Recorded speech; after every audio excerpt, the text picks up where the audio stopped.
कि हम mutually coupled networks कर रहे थे, उसमें हमने म्यूचुअल इंडक्टेंस के सर्किट सॉल्व करना शुरू किए थे। तो ये कोड सर्किट है, इसमें वो कहता है कि I1 I2 की स्टैंडर्ड इक्वेशन लिखी। तो स्टैंडर्ड फॉर्म में लिखी, तो हम लिखते हैं I1 की इक्वेशन। I1 की इक्वेशन होगी जी R1 plus J omega L1 plus R2 I1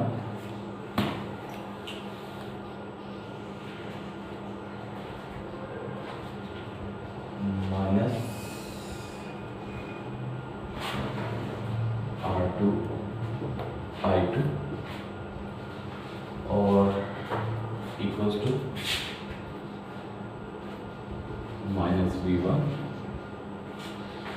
एक और वोल्टेज रहेगी, वो कौन सी वोल्टेज है जो इसमें इंड्यूस हो रही है इस कॉइल की वजह से, बिकॉज ऑफ म्यूचुअल इंडक्शन। तो उसका मैग्नीट्यूड क्या होगा? उसका मैग्नीट्यूड तो होगा जे ओमेगा एम। किस करंट की वजह से हो रही है? इस करंट की वजह से I2। अब यहाँ साइन क्या आएगा? साइन देखने के लिए हम देखते हैं कि I2 अनडॉटेड टर्मिनल में एंटर हो रहा है, तो इसका अनडॉटेड टर्मिनल पॉजिटिव हो गया और डॉटेड नेगेटिव हो गया, जबकि जो उसकी ओरिजिनल सेल्फ इंडक्टेंस की वजह से थी उसमें पॉजिटिव इस तरफ था और नेगेटिव इस तरफ था। इसका मतलब है यहाँ पे साइन आएगा माइनस का, क्योंकि इनके साइन अपोजिट हो। तो आप इसको यूँ भी लिख सकते हैं, अगर आप माइनस का मान लें,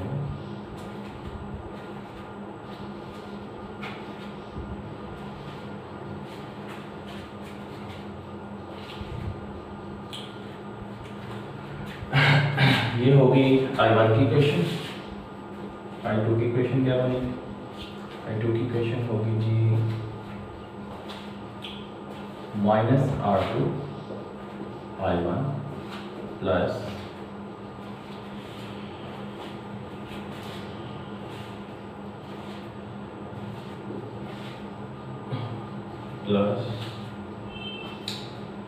R2 plus J omega L2 plus R3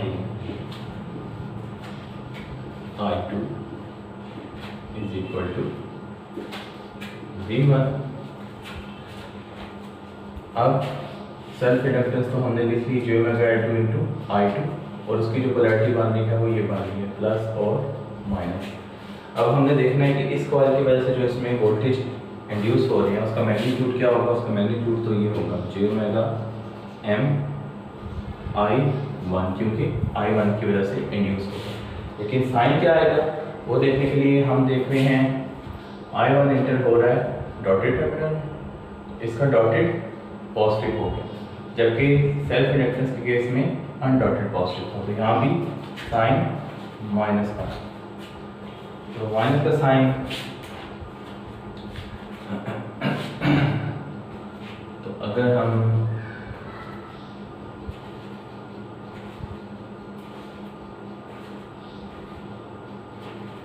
minus का ले ये प्लस हो जाएगा, I1 का।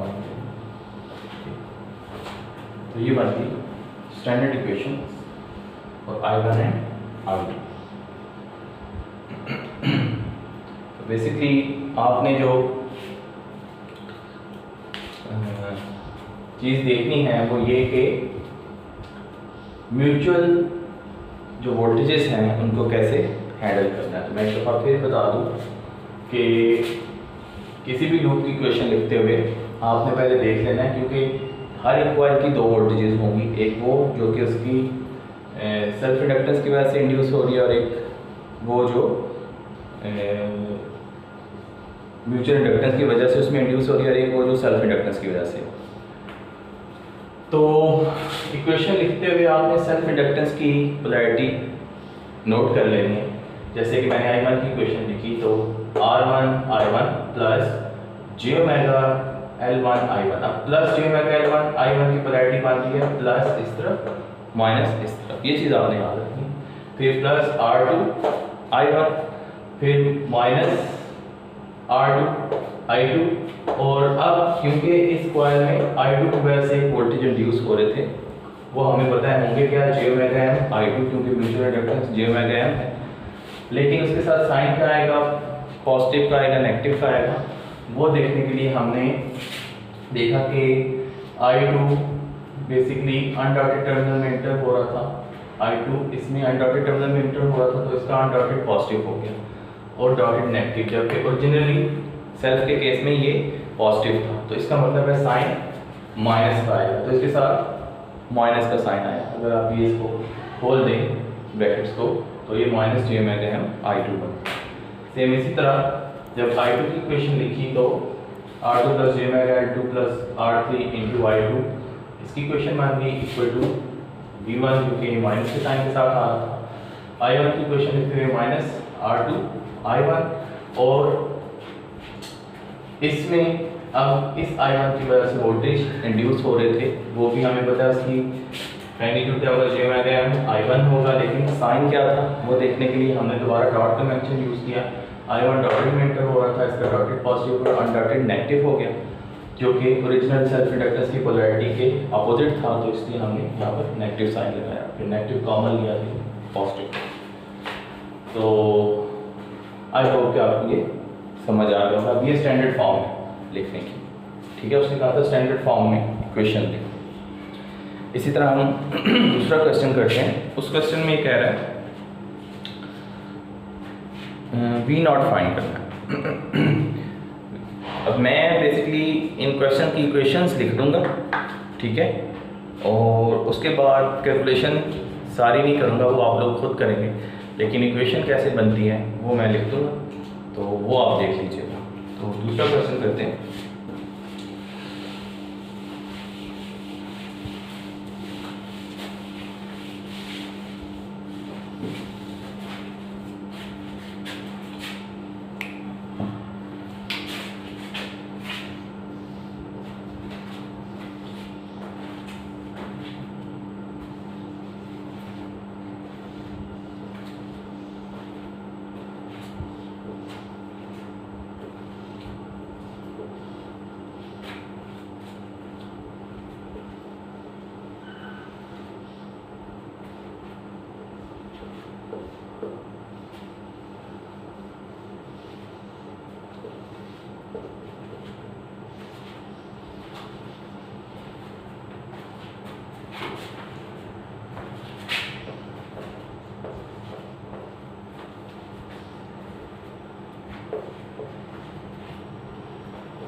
अब इस क्वेश्चन में हमने V नॉट फाइंड करना है, तो V नॉट फाइंड करने के लिए अच्छा आप देखते होंगे बार बार मैं KVL की इक्वेशन लिख रहा हूँ। उसकी एक रीज़न ये भी है कि हमने बेसिकली म्यूचुअल इंडक्टेंस की वोल्टेजेस लिखते हुए साइन का ख्याल रखना, ठीक है। वोल्टेजेस इंड्यूस जो हो रही होती हैं, तो वोल्टेजेस आप KVL में लिख सकते हैं। KCL जब आप लगाते हैं तो वो नॉर्मली करंट्स लिखते हैं आप, ठीक है। तो इन टर्म्स ऑफ वोल्टेजेस, क्योंकि हमने डील करना है इसलिए हम वोल्टेज में लिखते हैं। तो वोल्टेजेस सिर्फ हम KVL में लिखते हैं, तो इसलिए हम नॉर्मली जब भी म्यूचुअल इंडक्टेंस के क्वेश्चन सॉल्व कर रहे होते हैं तो मैश एनालिसिस ही अप्लाई करते हैं। तो अब हमने फाइंड करना है V नॉट। ये दो लूप्स बन रहे हैं, फिर हम मेश एनालिसिस अप्लाई करते हैं, I1 और I2 की इक्वेशन लिख लेते हैं। तो I1 की इक्वेशन क्या बनेगी, 2 + J2 - J3 I1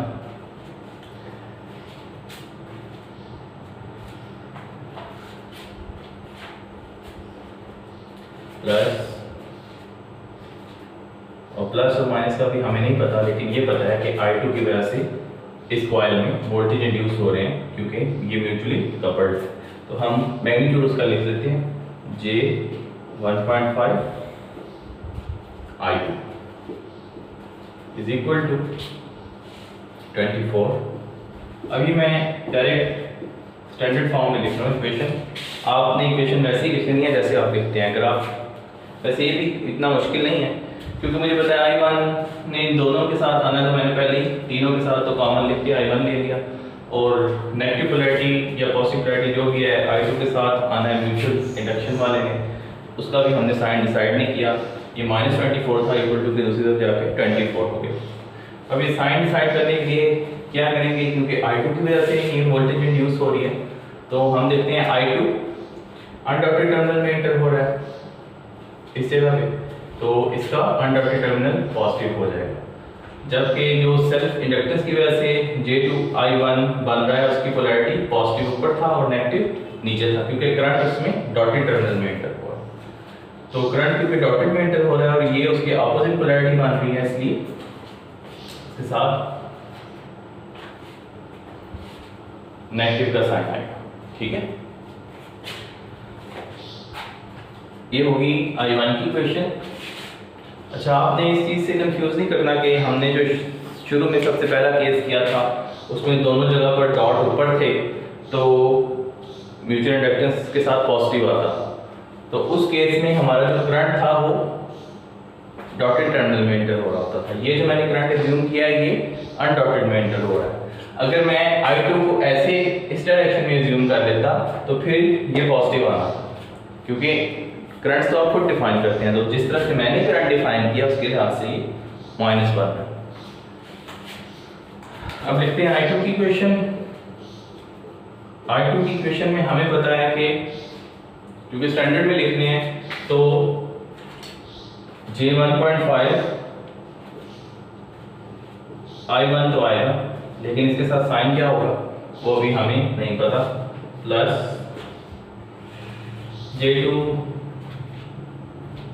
J2 minus J2 plus J4 plus 2 plus 4 I2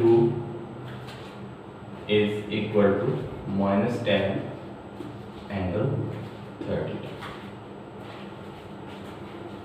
ये होगी सेकंड लूप की इक्वेशन। अब इसके साथ क्या साइन आएगा, तो किसकी वजह से आ रहा है, I1 की वजह से। I1 डॉटेड टर्मिनल में एंटर हो रहा है, इसका डॉटेड पॉजिटिव हो गया, जबकि I2 जो है वो अनडॉटेड में एंटर हो रहा है। ठीक है, तो सेल्फ इंडक्टेंस से इसकी पोलैरिटी ऑपोजिट बन रही है, तो इसके साथ भी माइनस का साइन है। तो ये दो इक्वेशन बन गई जिसमें दो अननोन हैं I1 और I2।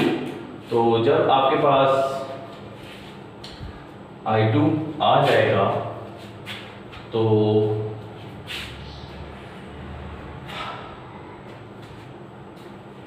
अगर मैं इस लूप की इक्वेशन लिखूं KVL की, इस लूप की, इस वाले लूप की इक्वेशन लिखूं तो क्या बनेगी, -V0 plus 2 I2 plus 10 angle 30 is equal to 0। तो यहाँ से हमारे पास V0 किसके इक्वल आ जाएगा, 2 I2 प्लस 10 एंगल 30 डिग्री। इस लूप की equation -V0 plus 2 into I2 plus 10 angle 30, V0 ये बन गया। तो यहाँ से हमारे पास I1 और I2 आ जाएंगे। इन इक्वेशन को सॉल्व करने से I1 और I2 आ जाएंगे। तो I2 की जो भी वैल्यू आएगी आप यहाँ पुट करेंगे तो आपके पास V0 आ जाएगा। ठीक है, तो और अभी जो मैं ये बात कर रहा था वो मैं यहाँ पर कर भी देता हूँ।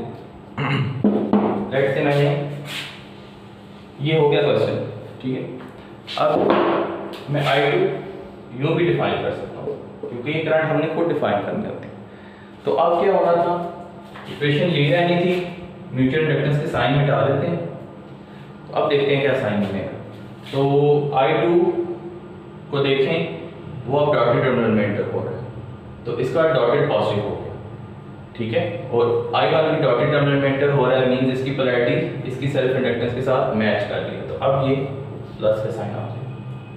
सेम इसी तरह I1 भी डॉटेड में एंटर हो रहा है, तो इसका डॉटेड पॉजिटिव हो जाएगा। तो अब इसकी सेल्फ इंडक्टेंस जो थी उसकी और उसकी वजह से जो वोल्टेज इंड्यूस हो रही थी, जो म्यूचुअल इंडक्टेंस की वजह से जो वोल्टेज सेल्फ इंडक्टेंस में जो ड्रॉप हो रहा है, जो म्यूचुअल इंडक्टेंस की वजह से वोल्टेज इंड्यूस हो रही है, दोनों की पोलैरिटी सेम बन जाती है। तो ये प्लस आ जाए अगर करंट की डायरेक्शन ये हो। तो करंट की डायरेक्शन बदलने से भी म्यूचुअल इंडक्टेंस के साइन चेंज हो जाते हैं, चाहे आप डॉट की डायरेक्शन बदलें चाहे करंट की डायरेक्शन बदलें, ठीक है। तो अगर ये डायरेक्शन चेंज हो तो ये इक्वेशन बन जाती है। इसी तरह नेक्स्ट क्वेश्चन है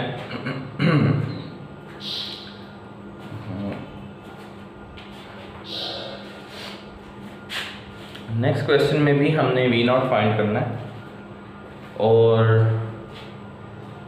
लूप्स जिससे आप कह लें मेश 3 बन रहे हैं, उसकी भी इक्वेशन देख लेते हैं।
अच्छा, ये 3 एंगल 30 डिग्री वोल्ट लिख दिया हुआ है।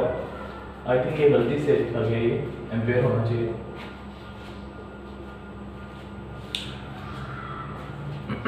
टू 20 एंगल 30 जी। तो अब हमने फाइंड करना है V0 और म्यूचुअल इंडक्टेंस J1 है।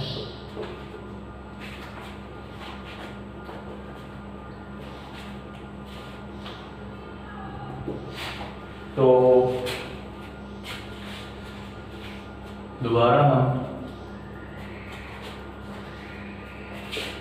मैश एनालिसिस अप्लाई करते हैं I1, I2 और I3।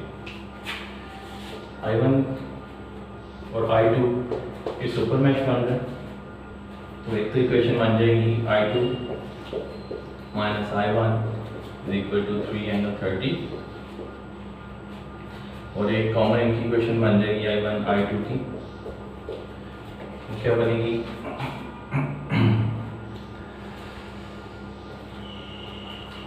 Minus 20 angle 30 plus 2i1 plus 4i2 plus j3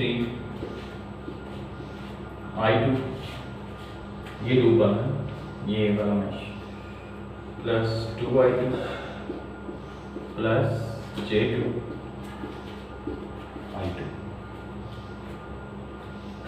equal to 0। अभी नहीं, क्यों? क्योंकि हमने j3 i2 लिखा है, ये है इसकी सेल्फ इंडक्टेंस, इस पे जो वोल्टेज ड्रॉप हो रही है, एक इसमें वोल्टेज ड्रॉप हो रही है इस कॉइल की वजह से, i3 की वजह से, ठीक है। तो वो वाली वोल्टेज हमने लिखनी है, लेकिन उसका मैग्नीट्यूड हमें पता है वो क्या होगा, j1 i3 i3 होगा, लेकिन उसने ऐड होना है या सब्ट्रैक्ट वो हम डॉट कन्वेंशन से देख लेंगे। तो इसके साथ साइन क्या आएगा वो हम देखते हैं, i3 की वजह से प्रोड्यूस हो रहा है, i3 अनडॉटेड टर्मिनल में इंटर हो रहा है, तो इसका अनडॉटेड पॉजिटिव हो गया और डॉटेड नेगेटिव हो गया, जबकि i2 डॉटेड में इंटर हो रहा है। तो इसका मतलब है इसकी पोलैरिटी अपोजिट बन रही है, वो प्लस माइनस बन रही थी सेल्फ की वजह से और इसमें ये अपोजिट बन रही है, तो साइन क्या आ जाएगा, नेगेटिव, ठीक है। i3 अनडॉटेड में एंटर हो रहा था, ये अनडॉटेड पॉजिटिव हो गया, जबकि i2 जो है वो डॉटेड में एंटर हो रहा है, ठीक है। आप इस तरह से भी देख सकते हैं कि i2 को उसी एंड में एंटर होना चाहिए जो पॉजिटिव बन रहा हो, ठीक है। कपल्ड कॉइल में जो करंट एंटर हो रहा है वो उसी साइड पे एंटर होना चाहिए जो साइड पॉजिटिव बन रही होता है, पॉजिटिव का साइन आएगा, अदरवाइज वो नेगेटिव होगा। तो क्योंकि यहाँ डॉटेड पॉजिटिव हुआ जबकि i2 डॉटेड में एंटर हो रहा है, तो इधर से भी आप गैस कर सकते हैं कि पोलैरिटी अपोजिट होगी, या आप सेल्फ इंडक्टेंस की पोलैरिटी के साथ उसको मैच कर सकते हैं। दोनों में से दोनों की रीज़न आई ही है, चाहे जिस रीज़न से भी आप करें, तो वो बनती है नेगेटिव। ये होगी सुपरमेश की इक्वेशन। अब आपने एक चीज़ नोट की होगी कि मैंने ये 4 को नहीं लिखा, ठीक है। ये हम पहले भी मैश एनालिसिस में डिस्कस कर चुके हैं कि अगर मैं इसको लिखूं भी, फॉर एग्जांपल अगर मैं इसको लिखता भी हूं तो वो क्या होगा, एक दफ़ा 4i1 माइनस i2 हो जाएगा, प्लस दूसरी दफ़ा 4i2 माइनस i1 हो जाएगा, इक्वल टू 0। तो ये वैसे ही कट जाता है, ठीक है। तो इस वजह से उस ब्रांच में अगर रेजिस्टर लगा हो जिसमें करंट सोर्स है, तो आप उस पूरी ब्रांच को इग्नोर कर देते हैं, ठीक है। उसके लिए हमने वो इक्वेशन लिख ली, i2 माइनस i1 330। तो ये आप लिख भी लें तो फर्क नहीं पड़ता, इन दी एंड इनमें कैंसिल भी हो जाता है, ठीक है। तो ये चीज़ मैंने पहले बताई हुई है मैश एनालिसिस में, तो एक दफ़ा से दोबारा आप इसको रिवाइज कर सकते हैं। तो इसकी स्टैंडर्ड फॉर्म क्या बनेगी, स्टैंडर्ड फॉर्म इसकी बन जाती है 2i1 plus 4 plus j3 plus 2 plus j2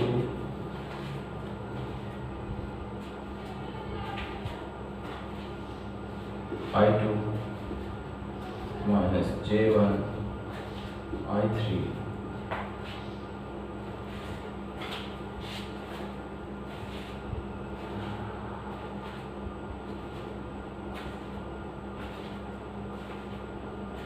sorry एक इक्वेशन कम लिख लिया ना, यहाँ पर हमने लिखते हुए इसकी तो जरूरत नहीं थी, इससे तो वैसे भी कैंसिल होना है, लेकिन एक चीज हम मिस कर गए हैं, वो है -2i3 एंड -j2i3, ये मिस कर गए। तो इसमें अब i3 मिल रहा है, एडिशन होती है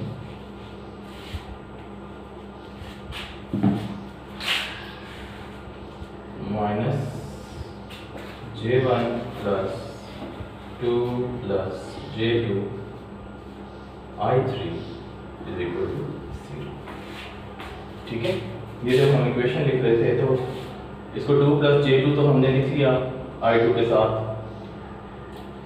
2I2 J2 I2, लेकिन इसमें से I3 भी ऑपोजिट डायरेक्शन में पास कर रहा था, वो स्किप हो गया। खैर I3 की इक्वेशन लिखते हैं आप। I3 की इक्वेशन बनेगी, I1 तो इसमें आ ही नहीं सकता, 0I1 प्लस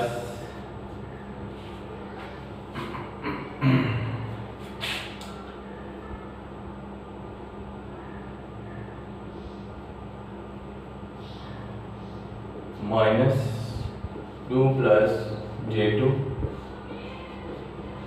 I2 और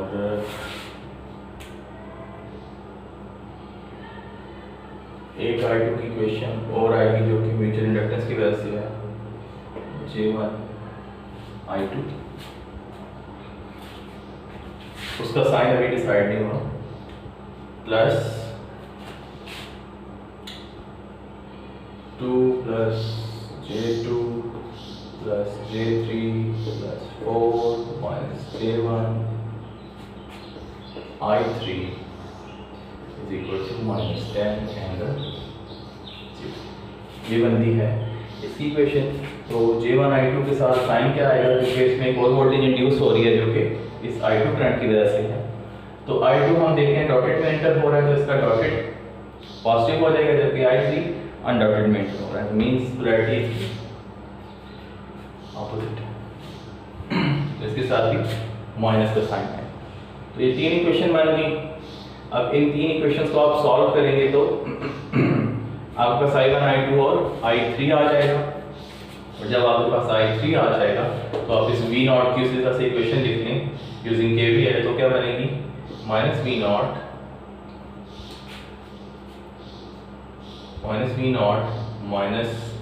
J1 I3 + 10 एंगल 0 डिग्री = 0। तो V0 किसके इक्वल हो जाएगा, V0 = तो I3 की वैल्यू जब आएगी तो आपके पास V0।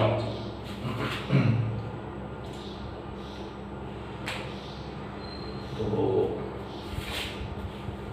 आई होप कि आपको ये इक्वेशंस क्लियर होगी।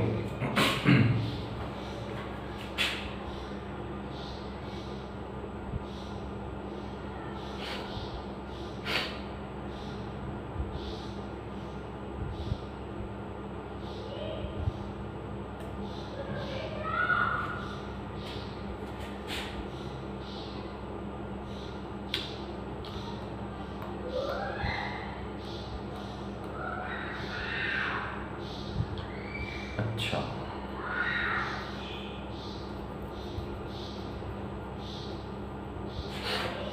नेक्स्ट क्वेश्चन है, थोड़ा सा चेंज है।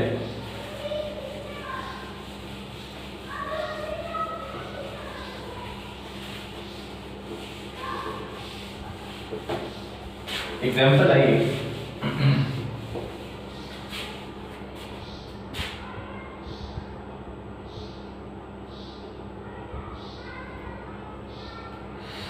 एग्जाम्पल में सर्किट है सिंपल सा,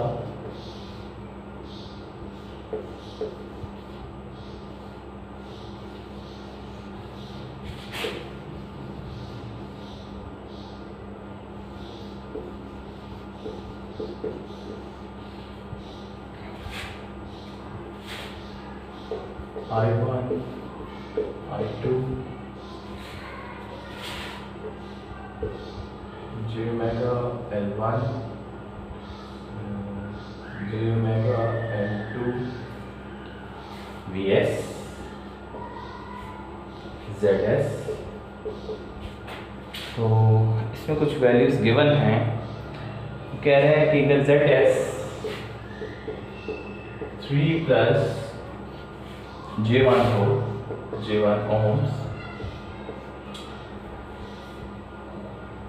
J omega L1 J2 हो, J omega L1 J2 ohms हो, J omega L2 भी J2 ohms हो, J omega L2 V J2 ohms हो, ZL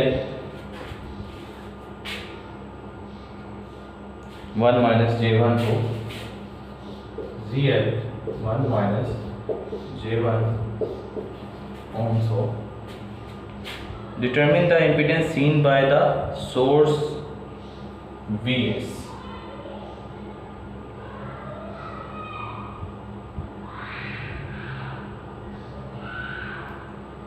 Determine the impedance seen by the source Vs.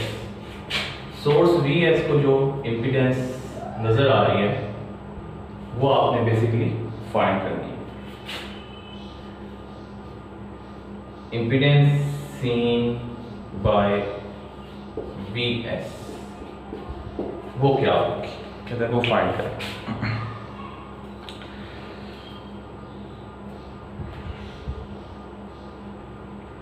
तो हम इसकी क्वेश्चन लिख लेते हैं सिंपली पहले. अब जाहिर सी बात है जो Vs को इम्पीडेंस नजर आ रही है वो इन दो टर्मिनल्स की इम्पीडेंस.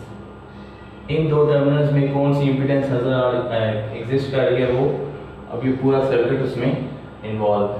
ठीक है, तो हमने उसको फाइंड करना है वो इम्पीडेंस क्या है. तो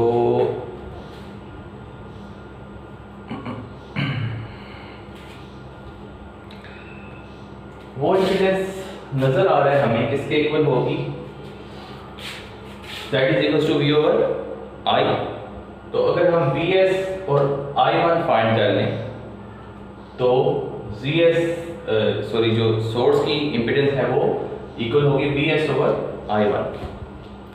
तो Vs ओवर I1 हम किसी तरह से फाइंड कर लें, दिस Vs और ये I1, तो हम सोर्स की इम्पीडेंस फाइंड कर सकते हैं. तो हम इसकी इक्वेशन लिख लेते हैं. I1 की इक्वेशन क्या बनेगी,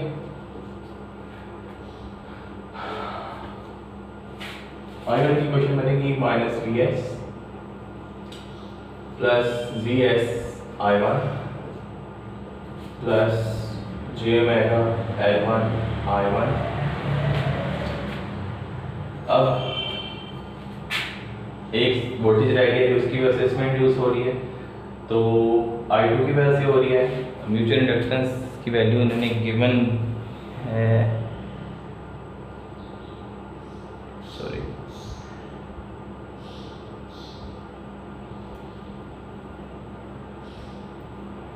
J ओमेगा M, ये J omega M, J omega M. ठीक है, J ओमेगा M की वैल्यू J1 है. मैंने लिखिए J omega M is J1, J omega M is J1. ठीक है, तो ये वैल्यू बनेगी J omega M I2 is equal to 0. Sign कैसे डिसाइड होगा, I2 अनडॉटेड में एंटर हो गया, अनडॉटेड इसका पॉजिटिव हो गया, जबकि करंट डॉटेड में एंटर हो रहा है, तो साइन नेगेटिव बने. तो इसको अगर हम स्टैंडर्ड फॉर्म में लिखें तो बनता है Vs plus J omega L1 I1 minus J omega M I2 is equal to Vs. I2 की इक्वेशन क्या बनेगी, I2 की इक्वेशन बनती है J omega L2 I2 plus ZL I2 plus mutual inductance जो इसकी वजह से इसमें इंड्यूस हो रही है वो होगी J ओमेगा M I1 की वजह से है इक्वल टू 0. साइन क्या आएगा, I1 डॉटेड में एंटर हो रहा है, इसका डॉटेड पॉजिटिव हो गया, जबकि करंट अनडॉटेड में एंटर हो रहा है, तो साइन आ जाएगा नेगेटिव. ठीक है, और इन इक्वेशन में अगर आप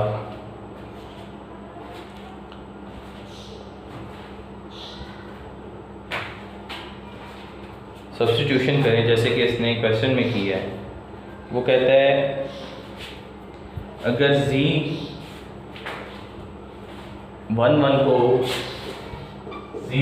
को अगर मैं कह दूं कि वो Zs plus J omega L1 के इक्वल है, Zs plus J omega L1 के इक्वल है, और Z22 को मैं कह दूँ कि वो ZL प्लस J ओमेगा 2 के इक्वल है। C2 is ZL plus J omega L2। तो ये सब्स्टिट्यूशन अगर हम कर दें तो इक्वेशन में चेंज क्या आएगा? फर्स्ट वाली में Z11 I1 minus J omega M I2 is equal to VS, और दूसरी इक्वेशन में क्या चेंज आएगा? Z22 I2 minus J omega M I1 is equal to 0। तो यहाँ से I2 की वैल्यू निकाल लें। I2 is equal to J omega M I1 over Z22। I2 इसके इक्वल बन गया, और यही I2 अगर आप इस इक्वेशन में सब्स्टिट्यूट कर दें इस वाली में, तो ये क्या बन जाएगी? Z11 I1, इस I2 की वैल्यू यहाँ इसकी जगह सब्स्टिट्यूट कर दें, minus J omega M into J omega M I1 over Z22 is equal to VS। तो इन दोनों में I1 कॉमन आ सकता है, तो हम लिख सकते हैं इसको VS over I1 is equal to Z11 minus J का स्क्वायर -1 होगा तो ये प्लस हो जाएगा, J खत्म हो गया, omega square M square over Z22।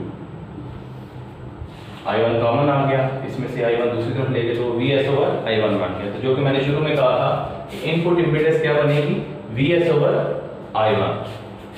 ठीक है, ये Z ऑफ सोर्स होगी, Z सोर्स जो सोर्स को नजर आ रही है वो बनती है Z11 plus omega square M square over Z22।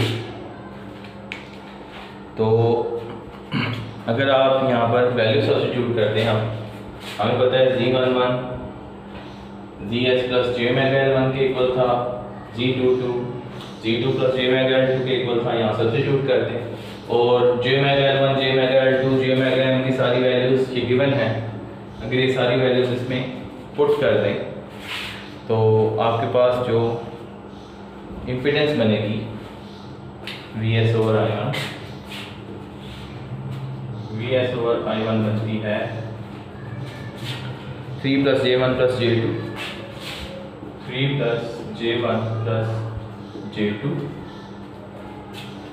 Plus 1 over J2 plus 1 over J2 plus 1 minus J1। इसको आप सॉल्व करें तो ये बनती है 3.5 और J 2.5। ये आपकी बुक की एग्जाम्पल है। बेसिकली इसमें चेंज क्या था कि बजाय आपकी क्वांटिटीज के उसने कहा कि आप इनपुट इम्पीडेंस फाइंड करें। तो इनपुट इम्पीडेंस फाइंड करने के लिए भी आपने वही मेथड मैश एनालिसिस को यूज़ किया। तो आपने देखा कि आपने इनपुट इम्पीडेंस फाइंड कर। इससे ही रिलेटेड क्वेश्चन है असेसमेंट 10.7, उसमें वो कहते हैं कि आप ZS फाइंड करें। तो वो क्वेश्चन करते हैं।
इस क्वेश्चन में भी वो कह रहे हैं कि find the impedance seen by the source. Impedance seen by the source आपने फाइंड करनी है, इसको आप I1 कह रहे हैं, और ये अप्लाई करने से पहले आप इनको सॉल्व कर लें। J1 parallel to minus J2, ऐसे ही एक एक्स्ट्रा लूप बन रहा है, तो आप J1 parallel to minus J2 को सॉल्व कर लें तो क्या बन जाएगा। लेट्स से इसको हम कहते हैं ZA, इसको पूरा को रिजल्टेंट कहते हैं ZA, वो किसके इक्वल बन जाएगा minus J2 into J1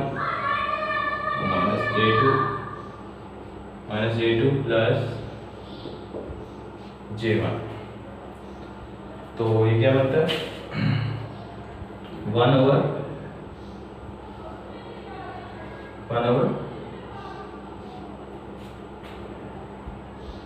minus J minus J, 1 over minus J,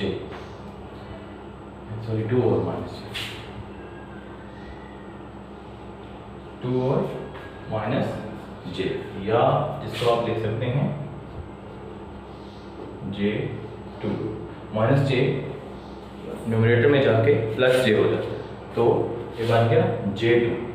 तो अब हम पूरे की जगह इसका रिजल्टेंट जो है ZA उसको सब्स्टिट्यूट कर देते हैं, और वो है J2। हम इसको इंडक्टर से शो करते हैं, सिंपल इम्पीडेंस से भी शो कर सकते थे, लेकिन हमें पता है कि पॉजिटिव वाली वैल्यू इंडक्टर की होती है, नेगेटिव वाली कैपेसिटर की होती है। हमने इसको J2 शो कर दिया। अब आप एनालिसिस अप्लाई कर सकते हैं। तो एक तो तरीका ये है कि आप अभी हमने एग्जांपल की है उससे कंपेयर करके इसका आंसर लिखते हैं। तो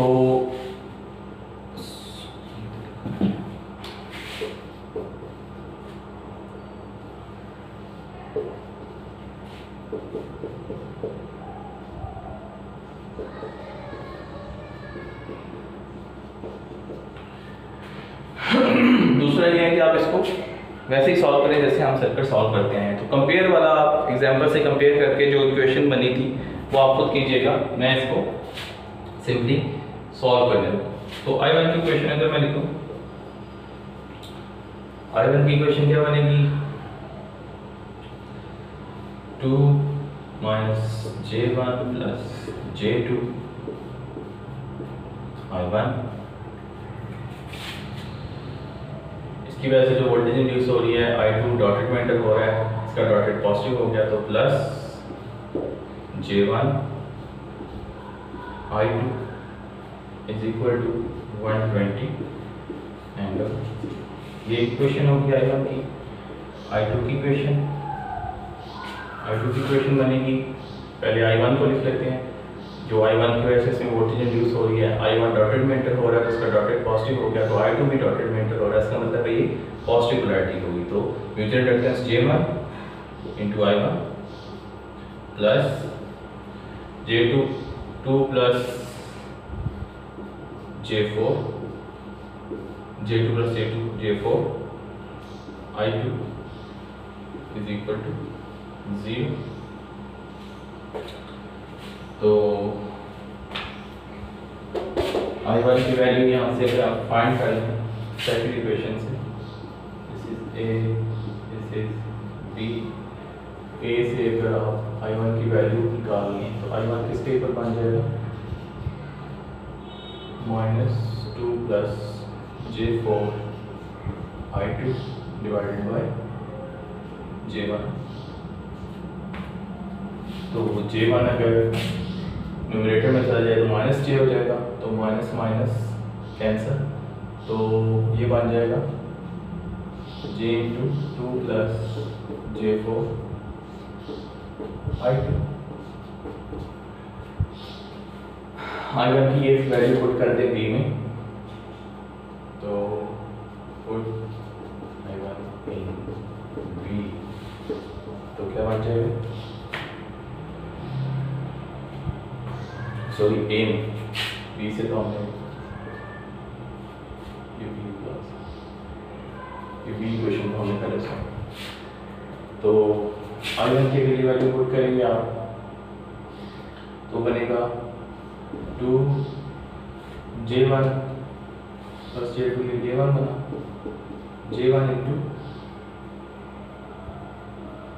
I1 is J into 2 plus J4 I2 plus J1 I2 is equal to 120 angle 0। इधर से I2 अगर कॉमन आ जाए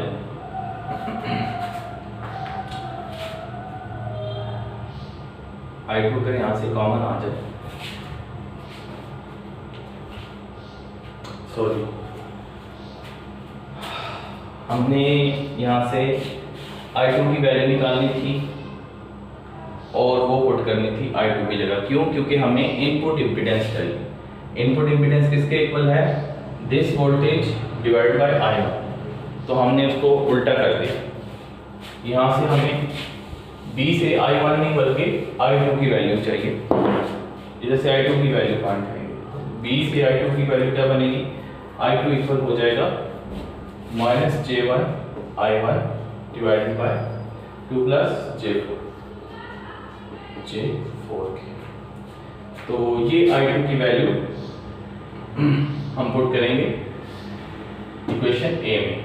तो इक्वेशन ए में जब I2 की वैल्यू पुट करेंगे तो वो क्या बन जाएगा? 2 plus J I1 plus J1, यहाँ पर I2 की वैल्यू केवल पुट कर दें, into minus J1 I1 over 2 plus J4।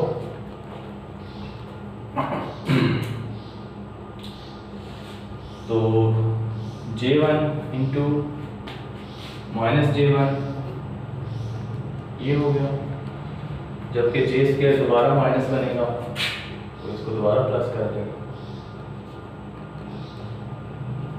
ये है। यहाँ से आप I1 कॉमन ले लें तो बनती है 2 plus J plus 1 over 2 plus J4। I1 चला जाएगा 120 एंगल 0 ओवर I1। अब 120 सोर्स के वोल्टेज हैं डिवाइड बाय I1 सोर्स का करंट, तो ये पूरी चीज़ सोर्स की इम्पीडेंस बन जाती है। Impedance of source. तो आप इसको VS भी रहने दें तो कोई फर्क नहीं पड़ता, तो यहाँ से इम्पीडेंस आ जाएगी। इम्पीडेंस ऑफ सोर्स बनती है 2 प्लस J प्लस 1 और 2 प्लस J4।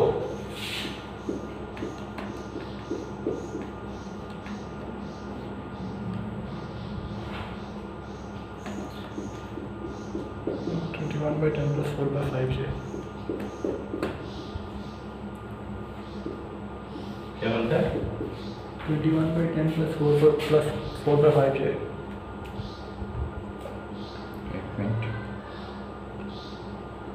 2.1 plus J 0.8। ये बनता है V source 2.1 plus 0.8 J plus J.8। इसकी पोलर फॉर्म क्या बन गई?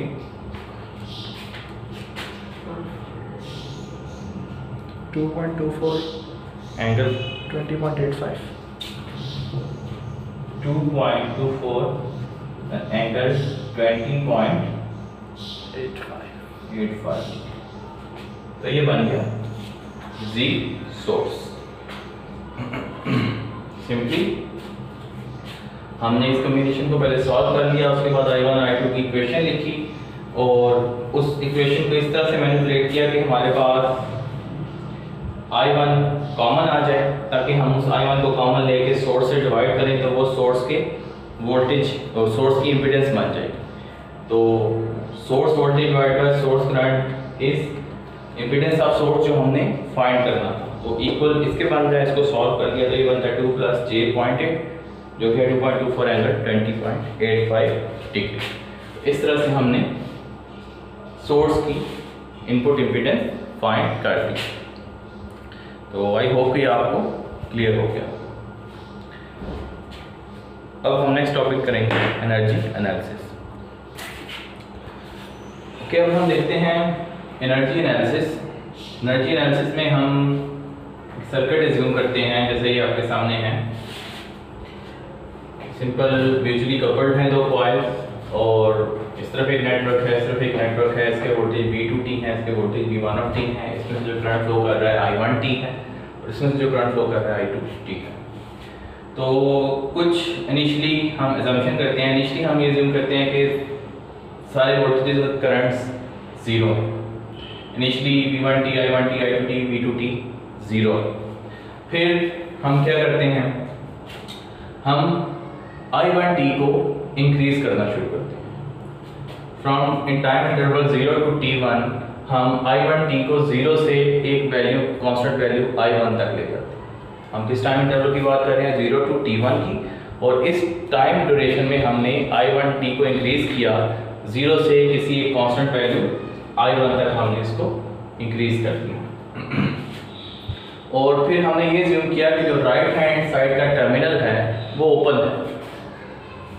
राइट हैंड साइड का जो टर्मिनल है इसको हमने ओपन एज्यूम किया। अगर हम ओपन एज्यूम करेंगे तो इसका मतलब है कि I2T 0 हो जाएगा, क्योंकि ओपन सर्किट में तो करंट फ्लो नहीं करता। तो टाइम इंटरवल 0 से T1 में हमने I1 को इंक्रीज किया 0 to I1, और असम्पशन हमारी क्या थी कि राइट हैंड साइड का जो टर्मिनल है वो ओपन है। उस ओपन होने की वजह से क्या हुआ कि I2 0 हो गया। तो अगर I2T 0 है तो वहाँ पर पावर एंट्रिंग भी 0 होगी, क्योंकि पावर हमें पता है V into I होती है। अगर I2 0 है तो इस टर्मिनल पे पावर एंट्री 0 हो जाएगी। तो फर्स्ट वाले लेफ्ट हैंड साइड को अगर हम कैलकुलेट करेंगे, क्योंकि राइट हैंड साइड तो ओपन होगी, उसकी पावर डिलीवरिंग 0 होगी। इसकी अगर हम पावर देखना चाहें, लेफ्ट टर्मिनल की इंस्टेंटेनियस पावर देखना चाहें, तो हमें पता है इंस्टेंटेनियस पावर होती है VT into IT के। इस केस में क्या हो जाएगा, V1T into I1T। तो हमें पता है V1T किसके इक्वल होता है, inductance into derivative of current passing through that inductor, which is d/dt of I1T। तो वो वैल्यू हमने VT की पुट कर दी, L1 d/dt of I1T, ये वैल्यू पुट की। अब हमने देखना है कि इस टाइम इंस्टेंट में एनर्जी कितनी स्टोर हुई है। किस टाइम इंस्टेंट में, 0 से T1 में। 0 से T1 कौन सा टाइम इंस्टेंट है, जब हमने I1 को इंक्रीज किया फ्रॉम 0 to I1, और इस दौरान I2T का टर्मिनल राइट हैंड साइड पे जो टर्मिनल था वो ओपन था, जिसकी वजह से I2 0 हो गया। तो हम लेफ्ट हैंड साइड की एनर्जी अब फाइंड करने लगे। तो हमें पता है कि जब पावर को हम इंटीग्रेट करें विद इन टाइम इंटरवल जिसमें आप एनर्जी स्टोर कैलकुलेट करना चाह रहे हैं, वो एनर्जी बन जाता है। ठीक है, तो हमने क्या किया, इसी टाइम इंटरवल में 0 to T1 में इसको इंटीग्रेट कर लिया। तो energy store at T1 when I1T is I1। हमने कब तक एनर्जी स्टोर करनी है, इनिशियल पॉइंट 0 है जब I1 0 था, और फिर इंक्रीज करना शुरू किया टाइम T1 पे, वो I1T एक कांस्टेंट वैल्यू I1 पे पहुंच गया। तो उस I1 तक जो एनर्जी स्टोर की वो हम फाइंड करने जा रहे हैं। तो V1T की वैल्यू सब्स्टिट्यूट कर दी है, तो ये इक्वेशन बनी। अब V1T की वैल्यू सब्स्टिट्यूट हुई तो dt से कैंसिल हो गया। यहाँ पर आप वेरिएबल देखें, यहाँ तक टाइम इंटरवल था 0 to T1, क्योंकि टाइम में था इंटीग्रल। जब dt कैंसिल हुए तो टाइम डोमेन से बदल के ये करंट की फॉर्म में आ गया, I1 की फॉर्म में आ गया। अब चेंजिंग वेरिएबल कौन सा है, I1 with respect to dI1T। ठीक है, तो इसकी लिमिट भी अब टाइम की नहीं रहेगी, बल्कि लिमिट भी अब करंट की आ जाएगी।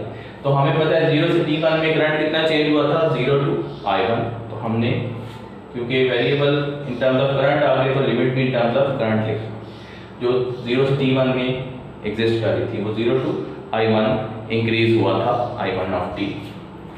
तो सिंपल इंटीग्रल अप्लाई किया, करंट और उसका साथ ही आगे डेरिवेटिव हो, तो आपको पता है पावर में एक ऐड होता है और डिवाइड हो जाता है। तो ये चीज़ बनती है, जब लिमिट पुट की तो वो बन गया 1/2 L1 I1 स्क्वायर। तो इस टाइम इंटरवल में 0 to T1 जो एनर्जी हमारे पास आई वो क्या थी, 1/2 L1 I1 स्क्वायर। ये तो हो गया first part.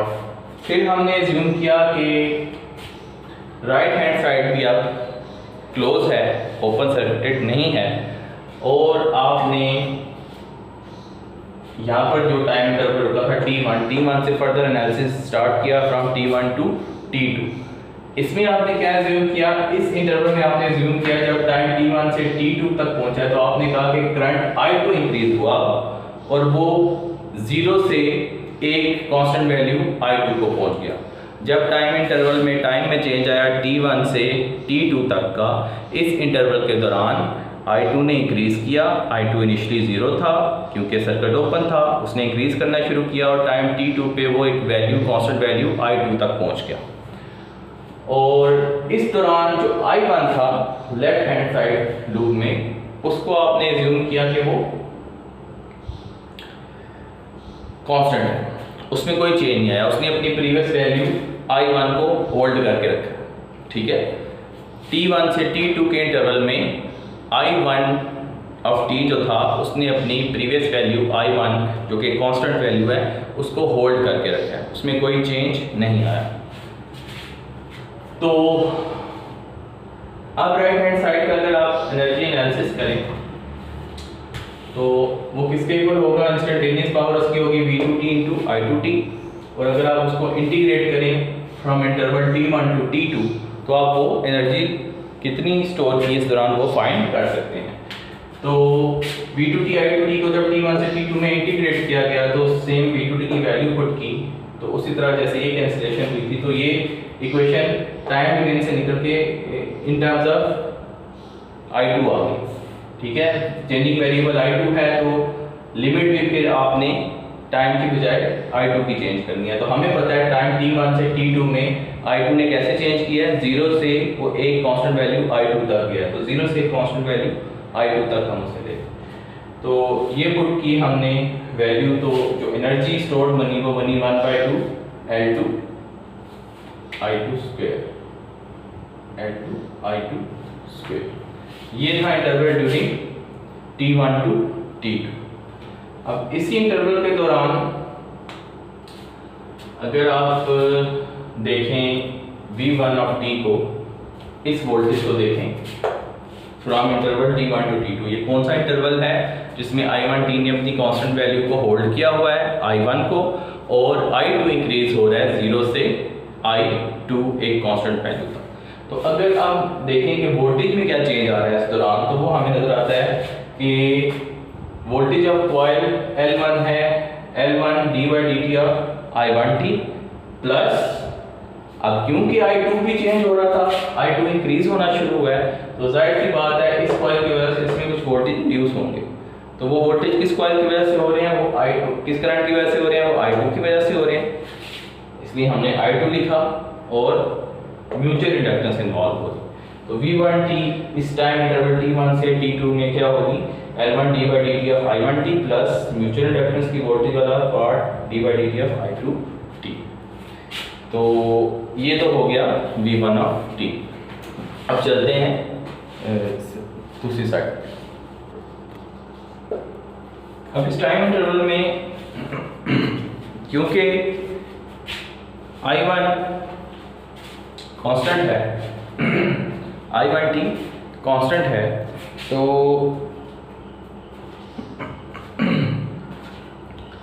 The energy delivered through the left side terminal, अगर हम energy delivered through the left side terminal, ये तो हमने राइट साइड की देखी थी ना, हमने फर्स्ट पार्ट में लेफ्ट साइड की एनर्जी देखी 0 से T1 तक, फिर T1 से T2 तक हमने राइट साइड की एनर्जी देखी। अब T1 से T2 तक लेफ्ट साइड की एनर्जी देखते हैं। ठीक है, 0 से T1 में राइट साइड की एनर्जी क्यों नहीं देखी थी, क्योंकि सर्किट को हमने ओपन एज्यूम किया था तो I2 0 था तो उसमें कोई एनर्जी बन नहीं रही थी। लेकिन सेकंड इंटरवल में जब T1 से T2 का इंटरवल है उसमें दोनों साइड क्लोज हैं। ठीक है, दोनों साइड क्लोज हैं, तो राइट हैंड साइड की तो हमने देख ली, वो ये आई। तो लेफ्ट हैंड साइड की एनर्जी इस दौरान क्या बनेगी, क्योंकि I1T भी एग्जिस्ट कर रहा था, वो ओपन नहीं था, जो कि फर्स्ट केस में राइट हैंड साइड ओपन थी, जबकि इस केस में दोनों साइड क्लोज हैं, दोनों करंट फ्लो कर रहे हैं। तो अब हम इस केस के लिए देखते हैं कि लेफ्ट हैंड साइड की एनर्जी क्या होगी। क्योंकि टाइम इंटरवल t1 से t2 तक I1t कांस्टेंट था, I1 था, तो उसको हम लिखेंगे सिंपल सॉरी पहले इंस्टेंटेनियस पावर किसके इक्वल होगी, v1t इंटू I1t dt। अब इस टाइम इंटरवल के दौरान क्योंकि I1 कांस्टेंट था तो हम क्या लिखेंगे,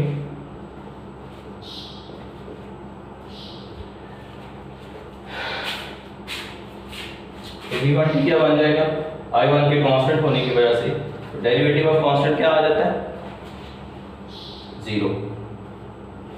तो सिर्फ कौन सा वाला पार्ट आएगा जिसमें I2t इन्वॉल्व है। v1t में v1t की जगह हम यहाँ क्या लिख सकते हैं, क्योंकि I1t कांस्टेंट था वो तो 0 हो जाएगा, क्योंकि डेरिवेटिव ऑफ कांस्टेंट 0 होता है, तो सिर्फ ये वाला पार्ट आएगा md/dt of I2t, md/dt of I2t, ये आया v1t की जगह, क्योंकि पहला वाला पार्ट 0 हो गया और I1t इस टाइम इंटरवल में कांस्टेंट था I1 dt, ठीक है। तो dt फिर कैंसिल हुए, तो अब दोबारा से जो इक्वेशन आ गई वो हमारे पास आ गई mi1 di2t, और इस टाइम इंटरवल में जो लिमिट बनेगी वो क्या बनेगी,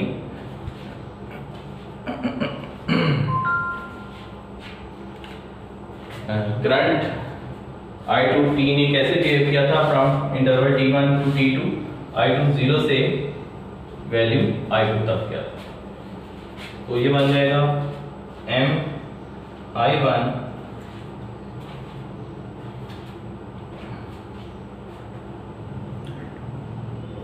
I2t पे अगर आप लिमिट लगा देंगे 0 से I2 तो क्या बन जाएगा mi1 I2।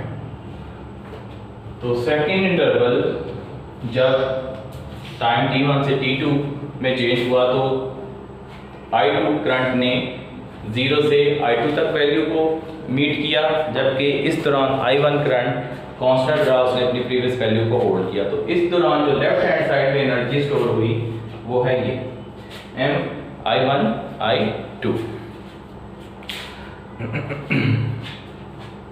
तो टोटल एनर्जी स्टोर अगर आप फाइंड करना चाहें इस पूरे इंटरवल में 0 से t2 तक, जो टोटल एनर्जी स्टोर हुई वो किसके इक्वल हो जाएगी, इन तीनों एनर्जी के सम के इक्वल। तो फर्स्ट वाला क्या था 1/2 L1I1² plus 1/2 L2I2² plus mi1I2। तो टोटल एनर्जी स्टोर इन तीनों इंटरवल की क्या होगी, इन तीनों एनर्जीज को हम ऐड कर देंगे।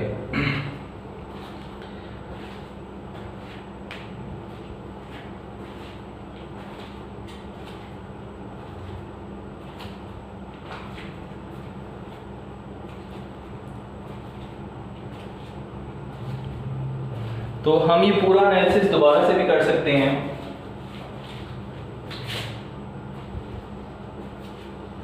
अगर हम डॉट की पोजीशन को रिवर्स कर दें, एक डॉट इधर जाए दूसरा यहाँ पर चेंज हो जाए, तो ऐसे डॉट की पोजीशन चेंज करने से हमें याद है कि म्यूचुअल इंडक्टेंस में क्या चेंज आता था, पॉजिटिव की बजाय वो नेगेटिव में हो जाती थी।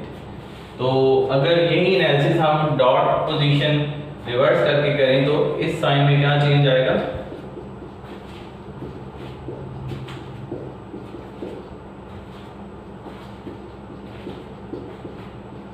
-mi1I2।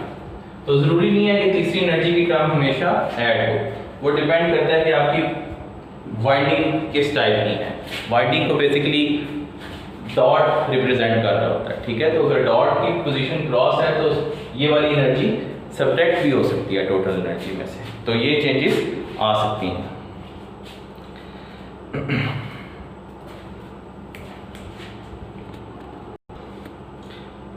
अच्छा, ये नेगेटिव साइन क्यों आएगा?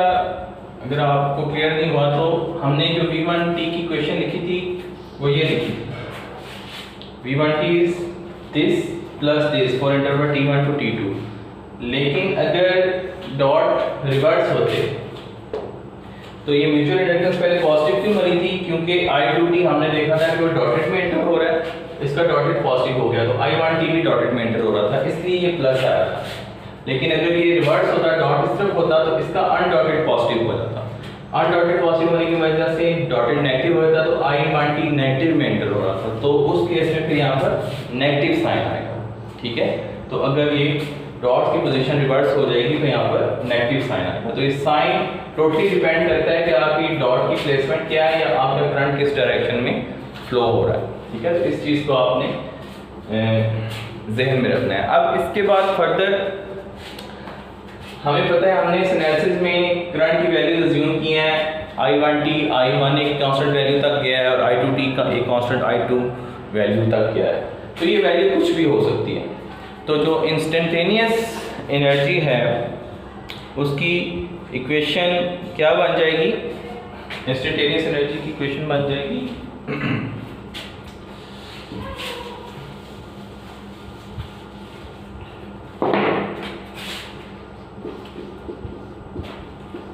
One by to L1 I1 t square plus 1 by two L2 I2 t square plus minus, ये कुछ भी हो सकता है, डिपेंड करता है उसकी प्लेसमेंट पे, m I1t इंटू I2t। ठीक है, तो हम ये डेरिवेशन यहाँ तक करेंगे। इसके बाद कुछ मैथमेटिकल ऑपरेशन इस पर परफॉर्म किए जाएं तो वो आप देख लीजिएगा बुक में। तो हमारे पास जो रिलेशन आते हैं उन रिलेशंस को हम देखेंगे। वो हमारे पास आता है कि म्यूचुअल इंडक्टेंस की जो वैल्यू है वो मैक्सिमम कितनी हो सकती है। तो म्यूचुअल इंडक्टेंस की जो वैल्यू है वो टोटली डिपेंड कर रही होती है आपकी सेल्फ इंडक्टेंस की वैल्यूज। वो इस इक्वेशन पे आप अप्लाई करेंगे, मैं उसकी डेरिवेशन में अब नहीं जा रहा। तो उससे ये रिजल्ट आता है कि आपकी म्यूचुअल इंडक्टेंस की जो मैक्सिमम वैल्यू है वो आपकी सेल्फ इंडक्टेंसेस के प्रोडक्ट का अगर स्क्वायर रूट लें तो उससे हमेशा कम होनी चाहिए या उसके इक्वल होनी चाहिए। तो इसी से लेस देन इक्वल टू के साइन को जब हम ख़त्म करते हैं तो कोफिशिएंट ऑफ कपलिंग का साइन हम इन्वॉल्व करते हैं और हम कहते हैं कि ये इक्वल है m ओवर L1 L2 के। Coefficient of coupling between two inductors L1 and L2 वो किसके इक्वल होगा? K is equal to mutual inductance over product of L1 and L2 उसका स्क्वायर रूट।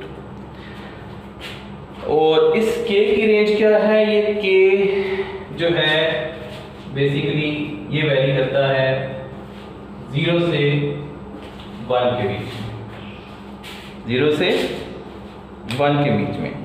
तो अगर इसकी वैल्यू है 1, अगर इस K की वैल्यू आती है 1 तो हम ये कह सकते हैं कि दो कॉइल जो है वो 100% कपल्ड है। ठीक है, अगर इसकी वैल्यू आती है 1 तो हम कह सकते हैं कि जो दो कॉइल्स हैं वो 100% कपल्ड हैं। और for large value let's say अगर K की वैल्यू आ जाती है ग्रेटर देन 0.5 तो हम कह सकते हैं कि ये दोनों जो इंडक्टर्स हैं वो टाइटली कपल्ड हैं। और इसी तरह अगर वो लेस देन 0.5 आती है तो हम कह सकते हैं कि ये लूजली कपल्ड है। तो अगर बीच में कोई कपलिंग है ही नहीं, मतलब इन दोनों का फ्लक्स आपस में लिंक कर ही नहीं रहा, तो K0 आ जाएगा। K0 का मतलब है कि दोनों म्यूचुअली कपल्ड नहीं हैं, उनका फ्लक्स आपस में लिंक नहीं कर रहा।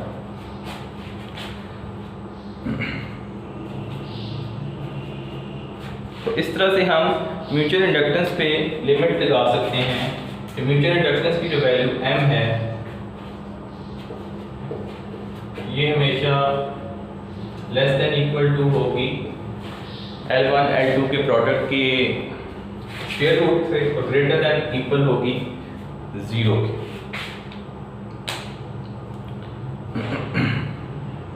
तो ये कुछ इंफॉर्मेशन थी जो आपको पता होना चाहिए। एक ये रिलेशन, ये वाला रिलेशन, ये और इसकी वैल्यू कहाँ पर किस रेंज में होनी चाहिए और उसका मतलब क्या है। 1 का मतलब है कि 100% कपल्ड है दोनों कॉइल में, सारा फ्लक्स दोनों को आपस में लिंक कर। ग्रेटर देन 0.5 का मतलब है टाइटली कपल्ड है, लेस देन 0.5 का मतलब है कि अगर लेस देन 0.5 आ जाए तो लूजली कपल्ड। ठीक है, और ये रिलेशन आपको याद रखना। तो इससे रिलेटेड एक एग्जांपल करते हैं ताकि आपको क्लियर हो जाए।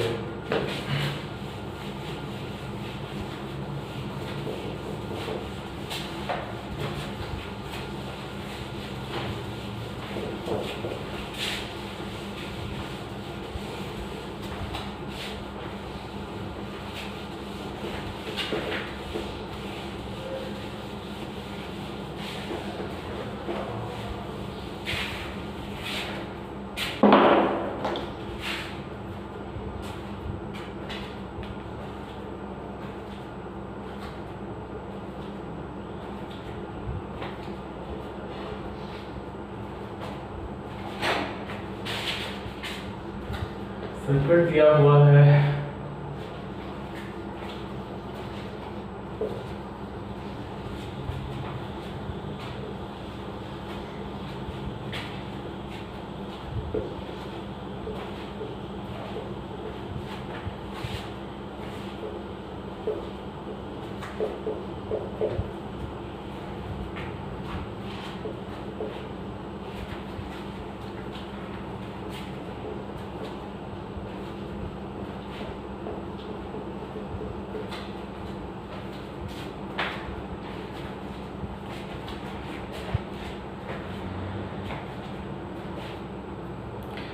जी इस क्वेश्चन में है द कपल्ड सर्किट 10.16 से has a coefficient of coupling of 1।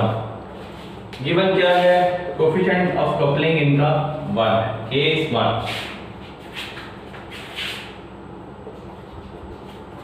अच्छा, we wish to determine the energy stored in mutually coupled inductors at time t is equals to 5 millisecond। हम ओमेगा t is equals to 5 millisecond energy को at time t is equals to 5 millisecond calculate करना चाहते हैं। L1 और L2 की value हमें given है। L1 है 2.653 milli henry, 653 milli henry and L2 is 10.61 milli henry, 10.61 milli. Basically हमें एनर्जी का एक्सप्रेशन फाइंड कर लेना है इस कॉन्फ़िगरेशन के लिए और फिर t को 5 मिलीसेकंड पुट कर देंगे तो हमारे पास आंसर आ जाएगा। तो एनर्जी का जो रिलेशन है वो हमने पढ़ा हुआ है, वो क्या था,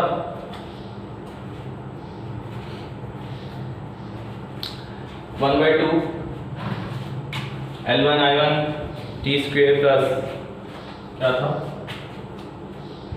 omega t is equal to 1/2 L1I1 t square plus 1/2 L2I2 t square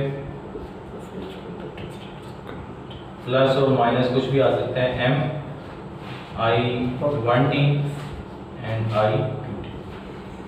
तो इसमें L1 भी गिवन है, L2 भी गिवन है, I अभी हम एनालिसिस करेंगे तो डिफाइन कर लेंगे। m क्या है, m फाइंड कर लेते हैं। अभी हमने रिलेशन पढ़ा था m इज इक्वल टू, क्योंकि कोफिशिएंट ऑफ कपलिंग 1 है तो m किसके इक्वल हो जाएगा, सिंपली L1 L2। तो L1 L2 की वैल्यू हमें पता है, अगर आप पुट कर दे तो बनता है 5.31 मिली हेनरी। एम भी अब हमें पता है। अब हम करंट्स डिफाइन कर देते हैं I1t और I2। so this is I1t, this is I2t।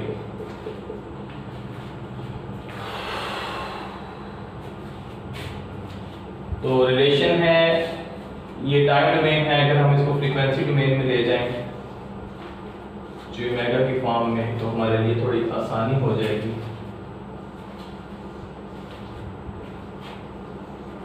तो ओमेगा की फॉर्म में कैसे लेके आएंगे, ये हो गया 24∠0, फेजर की फॉर्म में लिख दिया, और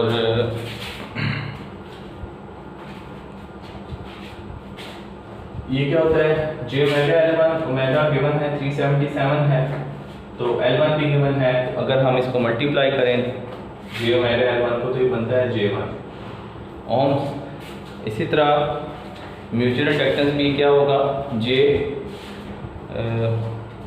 ओमेगा M, जे ओमेगा M, तो 377 को इससे मल्टीप्लाई करेंगे तो जो वैल्यू आती है वो हमारे पास आती है J2।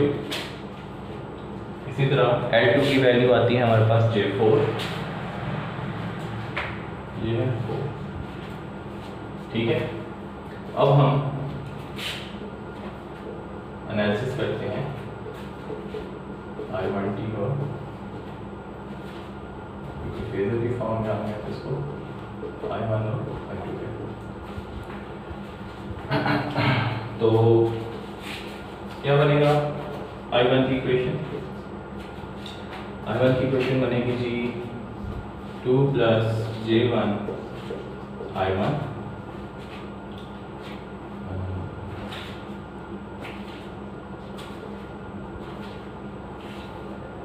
दूसरी वोल्टेज कौन सी होगी, जो म्यूचुअल इंडक्टेंस की वजह से इसमें आ रही है, तो ये अनडॉटेड टर्मिनल में I2 इंटर हो रहा है, इसका अनडॉटेड पॉजिटिव हो गया, जो कि एक्चुअल के ऑपोजिट बन रहा है, तो ये बन जाएगा J2 I2 = -24∠0। I2 की इक्वेशन क्या बन जाएगी, I2 की इक्वेशन बन जाएगी, ये भी -J2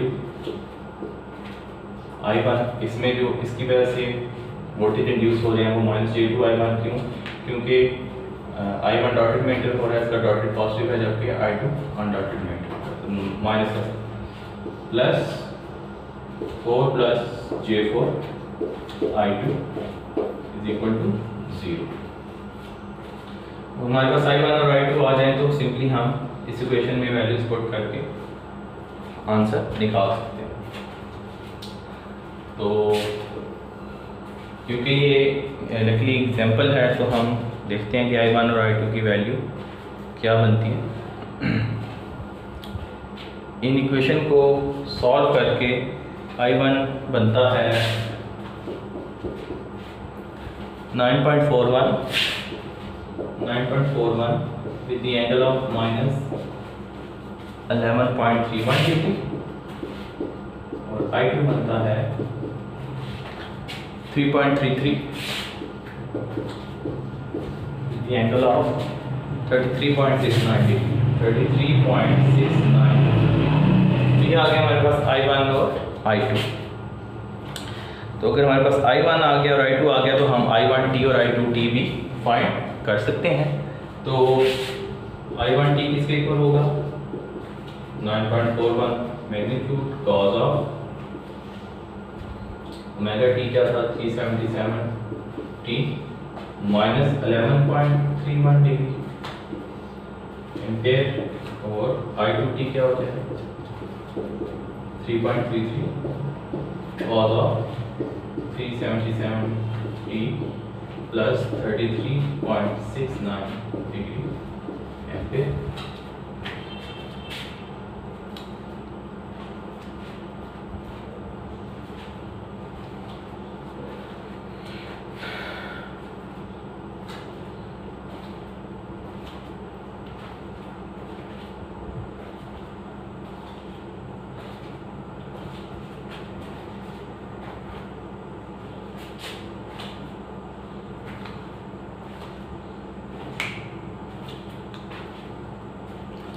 अब आपने t टी को क्योंकि हमने किस पे कैलकुलेट करना है 5 मिली सेकेंड पे, तो हम 5 मिली सेकेंड पे I1 और I2 दोनों कैलकुलेट कर लेते हैं।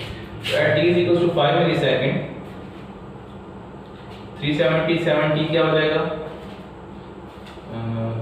ओमेगा टी 377 इंटू 5 मिली, ये क्या बनता है, ये बनता है 1.885 रेडियन। आपको पता है कि ये 2 पाई एफ होता है, तो ये रेडियन में है, ठीक है। जबकि इसमें से हमने ये एंगल माइनस करना है, तो ये डिग्रीज में है। तो इस चीज़ का आपने हमेशा ख्याल रखना है, जब आप यहाँ टाइम पुट करेंगे तो ये वाली वैल्यू रेडियन में आ जाएगी और ये डिग्रीज में हमने यूज़ की हुई होती है। या तो इसको भी डिग्री में कर लें या इसको रेडियन में कर लें, तो नॉर्मली हम डिग्रीज में करते हैं। तो हम 1.885 रेडियन को जब डिग्रीज में कन्वर्ट करेंगे तो बनता है 108 डिग्री, बनता है 108 डिग्री। तो 1.885 को अगर हम डिग्रीज में कन्वर्ट करें तो बनता है 108 डिग्री, ठीक है। अब रेडियन को डिग्रीज में कैसे कन्वर्ट करना है ये आपको पता होना चाहिए। अच्छा, तो ये पॉइंट आपने याद रखना है कि जब भी इस वैल्यू को आप t की वैल्यू पुट करेंगे तो ये वैल्यू रेडियन में आएगी। एंगल हमारे नॉर्मली डिग्रीज में होते हैं, तो रेडियन में से डिग्रीज सब्ट्रैक्ट नहीं करना, तो इसको आपने हमेशा डिग्रीज में कन्वर्ट कर देना है, ठीक है। तो अब अगर हम ये I1t की वैल्यू फाइंड करें, I1t एट 5 मिली सेकेंड, तो क्या बन जाएगा 9.41 cos of 108 degree minus 11.31 degree, तो ये बनता है माइनस 1.10 एम्पेयर, माइनस 1.10 एम्पेयर। इसी तरह I2t 5 मिली सेकेंड में क्या बनेगा 3.33 cos of 108 degree plus 33.69 degree, तो ये बन जाता है माइनस 2.61 एम्पेयर। अब therefore the energy stored in the coupled inductors at t is equals to 5 millisecond क्या होगा, तीनों वैल्यूज अगर हम पुट कर दें एनर्जी वाले फार्मूला में इसमें, तो ये क्या बनेगा मेगा टी एट 5 मिलीसेकेंड क्या बनेगा 1/2, L1 is 2.653 milli, 2.653 milli, L1 I1 square, तो I1 at t equal to 5 millisecond हमने कैलकुलेट किया हुआ है, वो है minus 1.10 square plus 1/2, L2 10.61 milli, 10.61 milli, and I2 square, I2 at t is equal to 5 millisecond is minus 2.61 square, और m हमने कितना फाइंड किया था 5.31 मिली, 5.31 मिली, और I1 L1 कितना था माइनस 1.10 एंड माइनस 2.61। अब इसके साथ प्लस आएगा या माइनस आएगा म्यूचुअल इंडक्टेंस की टर्म के साथ। तो डॉट की पोजीशंस देख के आपने डिसाइड करना है कि यहाँ पर प्लस आना है या माइनस आना है। तो डॉट की अगर आप पोजीशन देखें V1t लिखते हुए और V2t लिखते हुए, तो आप देखेंगे कि इक्वेशन हमने कहाँ लिखी है I1 की ये, तो दोनों बार जो म्यूचुअल इंडक्टेंस के साथ साइन आया था वो नेगेटिव का आया था, ठीक है। ये mutual inductance J2 is mutual inductance, तो इसके साथ क्या साइन आ रहा है माइनस, तो यहाँ पर भी वही साइन आएगा जो यहाँ पर म्यूचुअल इंडक्टेंस के साथ आ रहा है, तो ये होगा माइनस। ठीक है, ये आपने, क्योंकि इक्वेशंस तो आप हमेशा पहले लिखेंगे, तो इक्वेशन में जो म्यूचुअल इंडक्टेंस के साथ साइन आएगा वही यहाँ पर साइन आएगा।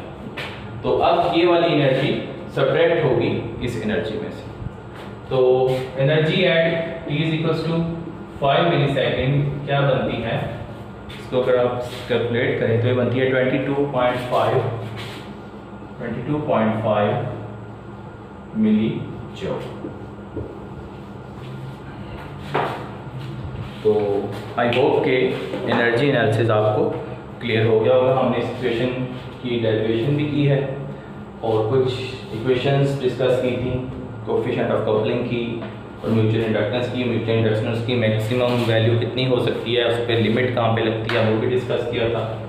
और फिर हमने ये क्वेश्चन किया है जिसमें उसने कहा था कि आपने energy store, total energy store find करना।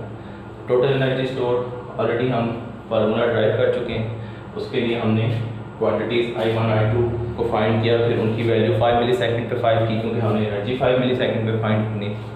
और फिर हमने इक्वेशन को यूज़ किया। म्यूचुअल इंडक्टेंस के साथ हमेशा वही साइन आएगा जो इक्वेशन यूज़ करते हुए आपका म्यूचुअल इंडक्टेंस के साथ साइन आया है। आई होप कि आपको क्लियर हो गया।